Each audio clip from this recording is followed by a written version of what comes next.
Volume indicator. Let's first understand the importance of volumes.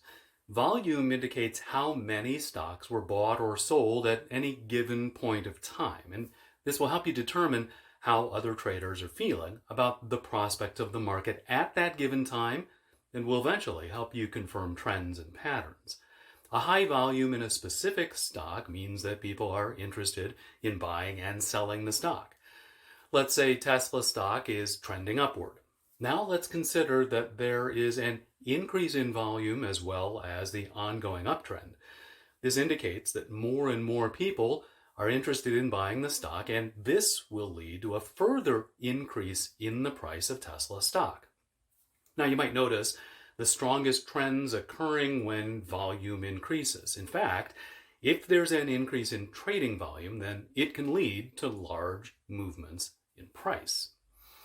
You can use the same logic to figure out what happens if the stock is in downtrend and the volume starts increasing along with the downtrend. Now, in such a scenario, people are more interested in selling that stock, and the price of the stock will continue to go down. On the contrary, can you figure out what happens if the price of the stock is rising and the volume starts falling? Well, in this case, it indicates that the interest of people has gone down in buying that stock, and the uptrend is about to reverse. Similarly, if the price of the stock is falling and the volume is falling as well, that indicates that interest of sellers has reduced in the stock and the downtrend is going to reverse. Having understood the importance of volumes, let's discuss two volume indicators that will help you make better trading decisions. There's the Chaikin money flow, or CMF. Money flow volume can be understood as a criterion which is utilized for assessing the buying and selling pressure of a stock for a single period. This is followed by the CMF adding up money flow volume over a user-specific look-back period.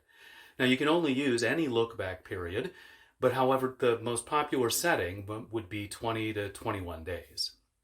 Now, the value of CMF ranges between 1 and -1, and two ways in which CMF can be used is to quantify further changes in buying and selling pressures, as well as helping to predict future changes and therefore trading opportunities. You need to remember that when CMF is closer to 1, the market is bullish and the buying pressure is higher. Similarly, when CMF is closer to -1, the market is in bearish phase and the selling pressure is higher. Then there's the on-balance volume, or OBV. Now, on-balance volume provides a running total of an asset's trading volume and indicates whether this volume is flowing in or out of a given security or currency pair. The OBV is a cumulative total of volume, positive and negative, and there are three rules implemented when calculating the OBV. They are: if today's closing price is higher than yesterday's closing price, then current OBV equals previous OBV plus today's volume. If today's closing price is lower than yesterday's closing price, then current OBV equals previous OBV minus today's volume. And if today's closing price equals yesterday's closing price, then current OBV equals previous OBV.